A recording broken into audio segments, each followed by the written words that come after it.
అందరికీ నమస్కారం. మన భారత రాజ్యాంగం మనందరికీ కొన్ని హామీలిచ్చింది. వాటినే మనం ప్రాథమిక హక్కులంటాం. అయితే ఇవి కేవలం పుస్తకాల్లో రాసిపెట్టుకున్న పదాలు మాత్రమే కాదు, అవి మనందరి రక్షణ కవచాలు. అసలీ హక్కులు మన జీవితాలను ఎలా మారుస్తాయి? వాటి వెనకున్న అసలు శక్తి ఏంటి? పదండి, ఈరోజు దీని గురించే లోతుగా చర్చిద్దాం. సరే, ముందుగా ఒక ప్రశ్నతో మొదలుపెడదాం. ఒకసారి ఆలోచించండి. మనకు కొన్ని హక్కులున్నాయని ఓ కాగితం మీద రాసి ఉంది అనుకుందాం. కాని నిజ జీవితంలో వాటిని మనం వాడుకోలేకపోతే ఇక వాటి వల్ల ఉపయోగమేంటి? వాటికి విలువేముంది? ఈరోజు మన చర్చంతా ఈ ఒక్క కీలకమైన ప్రశ్నకు సమాధానం వెతకడం చుట్టూనే తిరుగుతుంది. ఈ ప్రశ్నకు సమాధానం మనకు కొన్ని నిజ జీవిత కథల్లోనే దొరుకుతుంది. హక్కులు ఉన్నా అవి ఆచరణలో లేకపోతే ఏం జరుగుతోందో చూపించే రెండు పవర్ఫుల్ కథల గురించి ఇప్పుడు చూద్దాం. ఇక్కడ మనకు రెండు భిన్నమైన కథలు కనిపిస్తున్నాయి. ఒకవైపు చూడండి, మచల్లాలుంగ్. పాపం, ఇతని హక్కులనెవరూ పట్టించుకోకపోవడం వల్ల జీవితంలో ఏకంగా 54 సంవత్సరాలు విచారణ లేకుండానే జైల్లో గడపాల్సొచ్చింది. ఊహించండి. మరోవైపు 1982 ఆసియా క్రీడల కార్మికులు. తమ హక్కుల కోసం వాళ్లు నేరుగా సుప్రీంకోర్టు తలుపు తట్టారు. కోర్టు జోక్యం చేసుకుంది, వాళ్లకు న్యాయం జరిగింది. చూసారా? ఒకే దేశం, ఒకే రాజ్యాంగం, కాని ఫలితాల్లో ఎంత తేడా! సో దీన్ని బట్టి మనకు అర్థమయ్యే కీలకమైన పాయింట్ ఏంటంటే, హక్కులు ఉన్నాయని చెప్పడం కాదు, వాటిని మనం అమలు చేయించుకోగలిగినప్పుడే వాటికి అసలైన అర్థం, విలువ ఉంటాయి. లేదంటే అవి కాగితం మీదున్న అక్షరాలకే పరిమితమైపోతాయి. ఓ రైట్. మరి ఈ సమస్యకు మన భారత రాజ్యాంగం ఎలాంటి పరిష్కారం ఇచ్చింది? దీనికోసమే మన రాజ్యాంగంలో ఒక ప్రత్యేకమైన హామీ ఉంది. ఏంటది? చూద్దాం. చాలా ప్రజాస్వామ్య దేశాల్లో బిల్ ఆఫ్ రైట్స్ అని ఒకటుంటుంది. సింపుల్గా చెప్పాలంటే ఇదొక లిస్ట్ అన్నమాట. పౌరులకు రాజ్యాంగమే స్వయంగా ఇచ్చే గ్యారంటీల లిస్ట్. ఇది ప్రభుత్వ అధికారానికి ఒక లక్ష్మణ రేఖలాంటిది. ఈ గీత దాటి రావద్దు అని ప్రభుత్వానికి స్పష్టంగా చెప్తుంది. మన భారతదేశంలో వీటినే మనం ప్రాథమిక హక్కులు అని పిలుస్తాం. ఎందుకలా? ఎందుకంటే ఇవి మన ప్రజాస్వామ్యానికి పునాదిరాళ్లు లాంటివి. ఇవి ఎంత ముఖ్యమైనవి అంటే వీటిని కాపాడేది మామూలు చట్టాలు కాదు, స్వయంగా మన రాజ్యాంగమే వీటికి రక్షణ కవచంలా నిలబడుతుంది. అందుకే ఆ ప్రాథమిక అనే పదానికి అంత పవర్. అయితే ఇక్కడ ఒక విషయం గుర్తుపెట్టుకోవాలి. అన్ని హక్కులు ఒకేలా ఉండవు. ప్రాథమిక హక్కులకి, మామూలు చట్టపరమైన హక్కులకి మధ్య చాలా పెద్ద తేడా ఉంది. ఎలాగంటే, సాధారణ హక్కులను పార్లమెంట్ ఒక సింపుల్ చట్టం చేసి మార్చేయగలదు. కాని ప్రాథమిక హక్కులను టచ్ చేయాలంటే మాత్రం ఏకంగా రాజ్యాంగాన్నే సవరించాలి. అది చాలా పెద్ద, కష్టమైన ప్రాసెస్. అన్నిటికంటే ముఖ్యమైన విషయమేంటంటే, మన ప్రాథమిక హక్కులకు ఏదైనా సమస్య వస్తే మనం నేరుగా హైకోర్టుకో, సుప్రీంకోర్టుకో వెళ్ళిపోవచ్చు. ఇదే వాటికున్న అసలైన బలం. ఓకే, మరి మన రాజ్యాంగం మనకిచ్చిన ఆ హక్కుల టూల్ కిట్ ఏంటో ఒక్కొక్కటిగా చూద్దాం పదండి. మొట్టమొదటిది సమానత్వపు హక్కు. అంటే చట్టం ముందు అందరూ సమానమే. మతం, జాతి, కులం, లింగం ఇలాంటి వాటి ఆధారంగా వివక్ష చూపించడానికి వీల్లేదు. పబ్లిక్ ప్లేసుల్లోకి అందరికీ ప్రవేశముంటుంది. ప్రభుత్వ ఉద్యోగాల్లో అందరికీ సమాన అవకాశాలుండాలి. అన్నింటికన్నా ముఖ్యంగా అంటరానితనమనేదాన్ని ఇది పూర్తిగా నిషేధిస్తుంది. ఇది కదా నిజమైన ప్రజాస్వామ్యానికి పునాది. ఆ తర్వాత వస్తుంది స్వేచ్ఛా హక్కు. మనకు మాట్లాడే స్వేచ్ఛ, మన అభిప్రాయాలను చెప్పే స్వేచ్ఛ ఉంది. శాంతియుతంగా గుమికూడవచ్చు, సంఘాలు పెట్టుకోవచ్చు. మన జీవించే హక్కు, వ్యక్తిగత స్వేచ్ఛ, ఇంకా విద్యా హక్కు కూడా దీని కిందకే వస్తాయి. అయితే ఒక్క విషయం, ఈ స్వేచ్ఛ అపరిమితం కాదు. సమాజ శ్రేయస్సు కోసం ప్రభుత్వం కొన్ని సహేతుకమైన పరిమితులు పెట్టొచ్చు. తరువాతిది దోపిడీకి వ్యతిరేక హక్కు. సమాజంలో బలహీనంగా ఉన్నవాళ్లని ఇతరులు దోచుకోకుండా ఇది కాపాడుతుంది. అంటే వెట్టి చాకిరీ, బలవంతంగా పనులు చేయించడం లాంటివి పూర్తిగా చట్టవిరుద్ధం.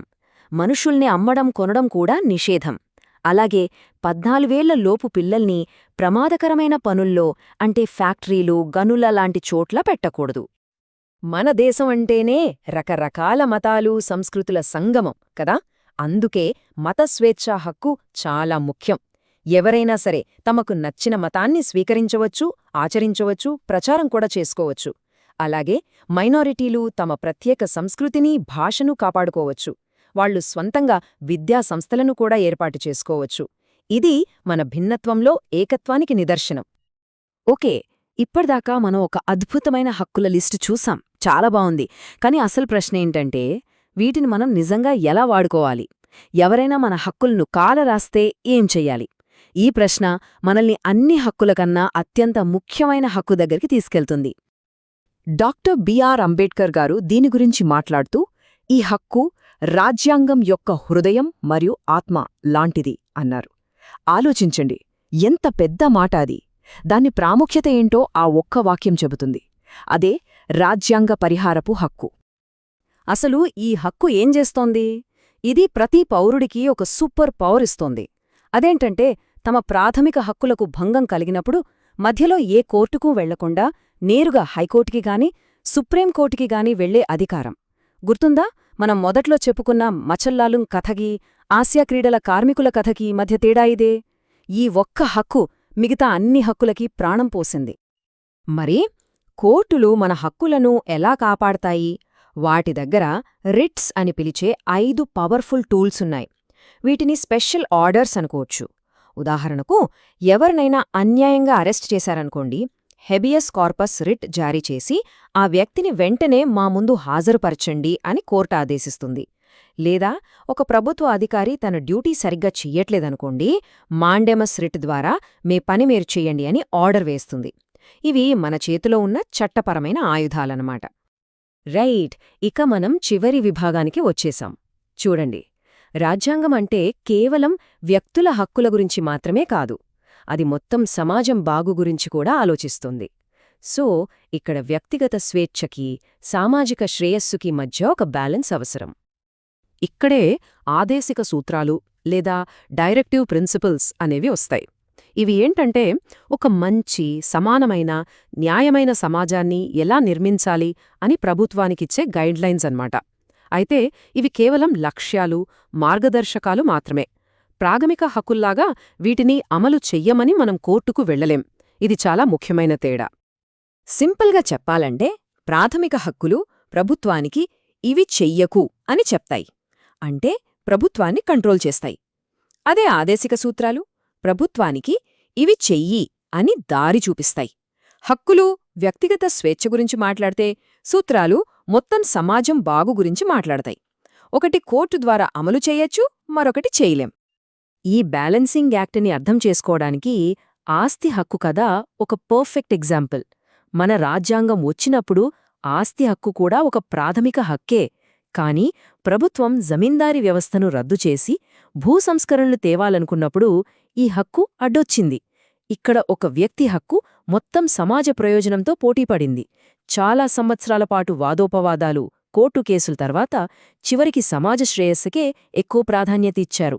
అందుకే ఆస్తి హక్కును ప్రాథమిక హక్కుల లిస్ట్ నుంచి తీసేసి ఒక సాధారణ చట్టపరమైన హక్కుగా మార్చారు. దీన్ని బట్టి మన రాజ్యాంగం కాలంతో పాటు ఎలా మారుతుందో, ఎంత డైనమిక్గా ఉంటుందో అర్థం చేసుకోవచ్చు. సరే, ఇంత చర్చ తర్వాత మనం ఒక చివరి ప్రశ్నకొస్తున్నా. రాజ్యాంగం మనకు హక్కులనిచ్చింది నిజమే, కాని వాటిని దేశంలోని ప్రతి ఒక్కరి జీవితంలోనూ నిజం చేయడానికి ఇంకా ఏం కావాలి?